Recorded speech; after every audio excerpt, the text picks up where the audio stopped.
My name is Carrie Chambers, and this is where I typically would say I started a small nonprofit called the Care Cabinet here in Sumner County, but really it was God starting it. So I went to my son's principal and I said, "You're going to think I'm crazy, but God's telling me to do something with schools, and so let me help in any way."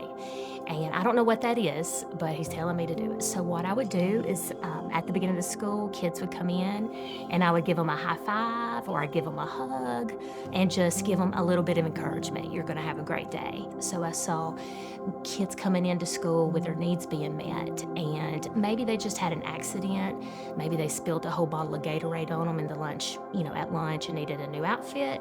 Um, and then I also saw kids coming in without their basic needs being met. So, children that didn't have their hair brushed and they were upset over that, or children that needed a different pair of shoes because they weren't appropriate for school.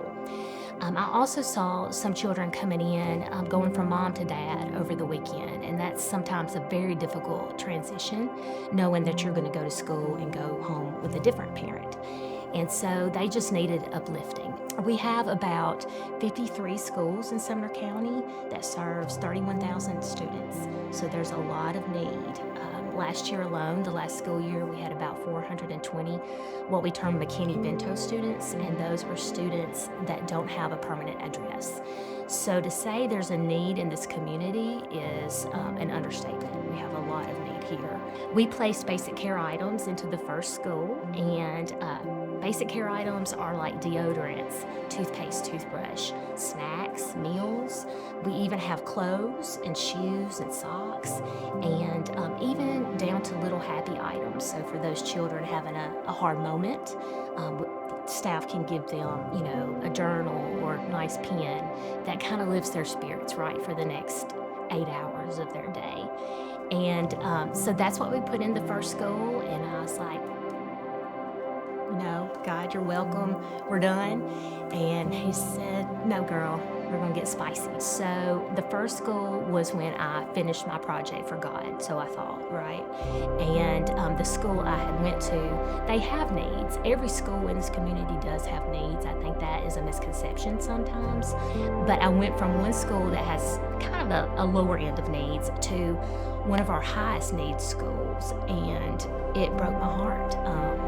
And this is where I get emotional, but there's children that come to school that have horrible home lives, and they are expected to sit, in school for 8 hours, and they'll go back to that horrible home life. And so if I could give them, or, this community can give them anything to help them feel God's love, right? So in schools today, we have to be careful with what we say, but we may not talk about God a whole lot in school, but we can show God's love always. And so our prayer, and we pray over every cabinet, that any item that a student receives helps them to feel loved and helps them to feel that this community loves them. I've been blown away at this community.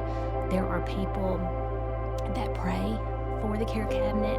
There are people that give financially to the Care Cabinet. There are people that have drives and get items together for the Care Cabinets, and 100% of that goes into our schools. If you could see the little miracles that he does every day, it would just blow you away, because he is big. He is big, and he can use you no matter who you are. He can take you, and it doesn't matter if you're not very successful or if you think you should have had a special talent. He can use you in any way, because if he can use me, he can use anybody.